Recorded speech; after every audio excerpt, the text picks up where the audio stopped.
안녕하세요. 팀 다이너마이트 팀장 김도훈입니다. 매번 팀 다이너마이트 채널 좋아요, 구독 눌러주신 많은 분들 진심으로 감사드리고요. 오늘 같은 경우는 팔씨름 후 혹은 팔씨름 전 팔 관리에 대해서 여러분들에게 간단하게 몇 가지 팁이라고 말씀드리면 좀 거창한 것 같고요. 제 경험상 말씀드리는 몇 가지를 좀 전달해 드리려고 합니다. 매번 팀 다이너마이트 좋아요 그리고 구독 눌러주신 많은 분들 진심으로 감사드리고요. 오늘도 유익한 영상으로 찾아뵐 수 있도록 노력하겠습니다. 감사합니다. 보통은 팔 관리에 대해서 많이들 물어보세요. 많이들 다치시는 부분을 먼저 말씀드리자면 손목, 그리고 팔꿈치, 그리고 이두, 어깨 등등 이렇게 여러 가지 관점적으로 많이들 다치신다고 보시면 될 것 같은데요.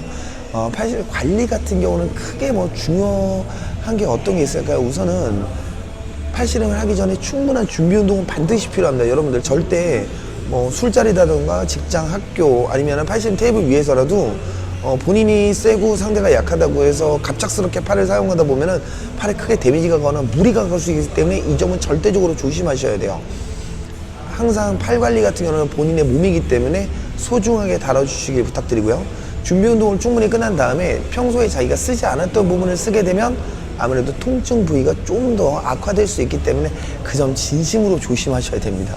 네, 만약에 팔씨름 관리를 하다가 이제 팔 훈련이 어느 정도 끝났어. 난 이제 더 이상 오늘은 팔씨름을 그만하겠다라고 가정했을 때는 끝나고 난 다음에 가볍게 아이스로 얼음찜질 정도 좋으시고요. 러빗이나 아메이드처럼 근막 이완할 수 있는 기구들을 이용해서 팔을 좀 관리해 주시면 더 좋다고 생각을 합니다. 물론 나아가서 가끔 팔 부상이 오셨을 때 맨소라뎀이나 파스 같은 걸로 순간의 통증을 좀 가리려고 하시는 분들 계시는데, 그거 같은 경우는 아무래도 통증을 해결하는 게 아니라 통증을 말 그대로 마비시켜서 감추는 거기 때문에 나중에 더 큰 부상 위험이 있을 수 있으니까 이 점 절대적으로 조심하셔야 될 것 같습니다. 우선 팔씨름을 하고 난 다음에 팔이 많이 아프신 상태에서 크게 부상이 오지는 않아요. 예. 팔씨름 경기나 시합이나 연습 중에서 갑작스럽게 예상치 못한 쾅 하는 충돌이 아닌 이상 크게 부상은 안 일어나는데, 왜 어떻게 부상이 일어나는지 지금부터 간단하게 한번 시뮬레이션을 보여드리도록 하겠습니다. 제가 팔씨름을 정말 좋아하고 팔씨름 유튜브 자료도 많이 찾아보면서 훈련을 정말 많이 해서 좀 빠르게 강해지고 싶은 1차 욕심이라는 게 있죠. 네, 욕심이 제 안에 분명히 있을 거예요.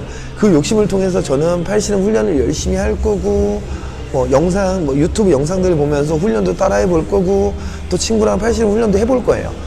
자, 여기서까지는 아주 좋아요. 끝나고 나서라도 팔에 데미지가 어느 정도 수축되어 있다 하더라도 여러분들 나이대별로, 연령대별로 조금 다르긴 하겠지만 어린 나이면 어린 나이일수록 좀 더 빠르게 회복된다고 보시면 될 것 같습니다.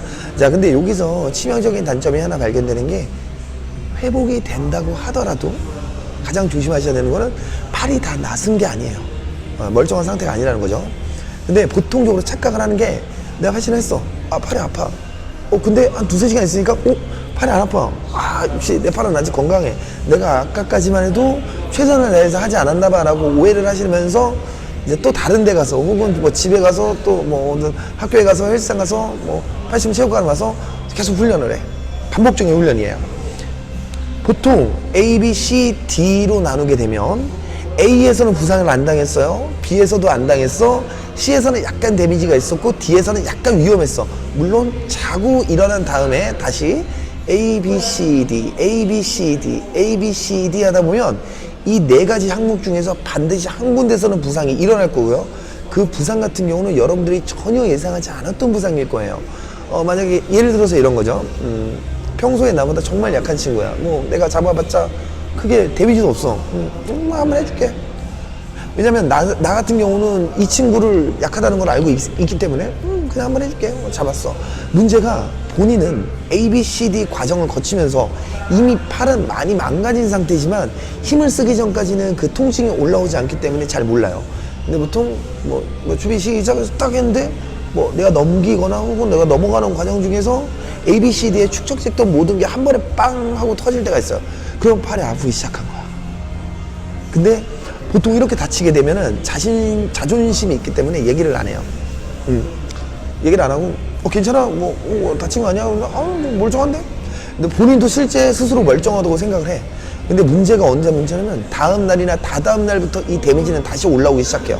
그러면서 다시 수행 능력적으로 A, B, C, D를 나눠서 진행을 할 때 A나 B에서 뭔가 수행적으로 능력이 잘 안 되는 거야. 이상하다. 몇 시간까지만 이 동작이 되고 이 동작이 되고 이 동작이 됐는데 지금 이게 왜 안 되지? 어디가 다쳤나? 보통 그러면서 가장 궁금해하고 좀 이런 답답한 부분들을 인터넷에 많이 쳐서 물어봐요.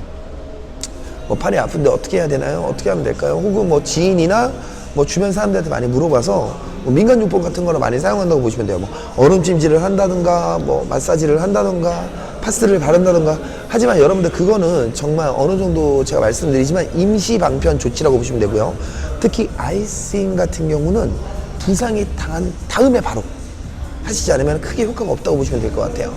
자, 보통 여러 가지 방법을 다 써서 이제 나는 다시 A, B, C, D를 하려고 갔는데 A든 B든 꼭 한 군데서부터 출발 자체가 안 되는 거야. 근데 내가 그럼 팔이 아프면 난 못하고, 내가 못하는 동안 상대방은 세지고, 그럼 난 약해지고, 좀 그렇게 많이들 정말 새싹같이 파시는 꿈나무 분들이 많이들 팔씨름을 포기하거나 안 좋은 이미지를 가지고 그만두시는 경우가 많아요. 보통적으로 제가 추천드리는 방법은 팔씨름을 절대 여러 번 그리고 무리해서 하실 필요는 없어요. 그렇게 하실 필요도 없을 뿐더러 그렇게 하시면 안 돼요. 자, 보통 예를 들어서 제가 A, B, C, D 중에서 A에서 오늘 팔씨름을 열심히 했다고 가정하면 B, C, D는 다음날 혹은 그 다음날로 미루시는 게 좋아요. 자, 보통 팔 운동 같은 경우는 뭐 손목이 다쳤어요, 뭐 팔꿈치가 다쳤어요, 어깨가 다쳤어요 라고 말씀하시는 분들이 많은데, 가만히 생각해보면 내가 어느 시점에서 어떻게 누구랑 뭘 하다가 다쳤는지 여러분들 기억하실 거예요. 본인은 알고 있어요. 근데 그냥 그게 크게 문제가 아닌 것 같으니까 그냥 넘어가는 거야.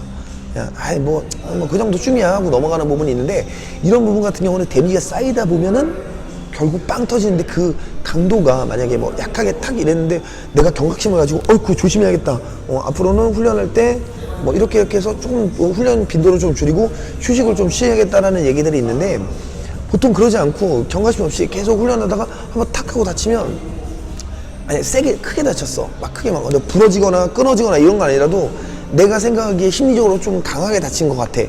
그러면은 아무래도 심리적으로 좀 압박감이 있고 뭔가 힘을 쓰려는 동작을 하기 전에는 하고 무서운 게 좀 있을 거예요. 그래서 본인도 모르게 약간 그런 게 위축이 되고, 그러다 보면은 또 힘을 못 쓰게 되고 자꾸 악순환의 반복이에요.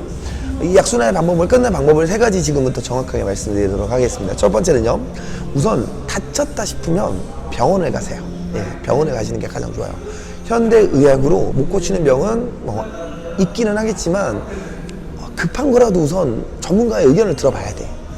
보통 가시면 저 팔씨름 다 다쳤는데요 이러면은 의사분들께서는 팔씨름 하지 마세요 라는 얘기는 많이 하실 텐데, 보통 증상을 어떤 걸 하면서 다쳤다고 얘기하기보다 어떤 동작을 취하던 도중에 어디에 힘이 들어갔고 얼마큼 아프고 내가 지금 이걸 어떻게 해야 될지 모르겠다라고 해서 조언도 없고 치료도 받으시는 게 우선 병원을 찾으시는 게 가장 좋은 방법이라고 저는 가장 강력하게 추천을 드리고요. 자, 두 번째 방법 같은 경우는 절대 몸을 혹사하시면 안 돼요.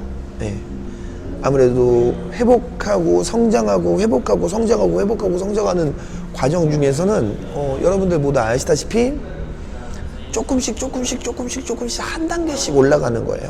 저희가 뭐 사실은 뭐 오늘 했어, 내일 막 우와 더 세지고, 내일도 했어 우와 막 3일 뒤에 더 세지고, 이런 게 아니에요.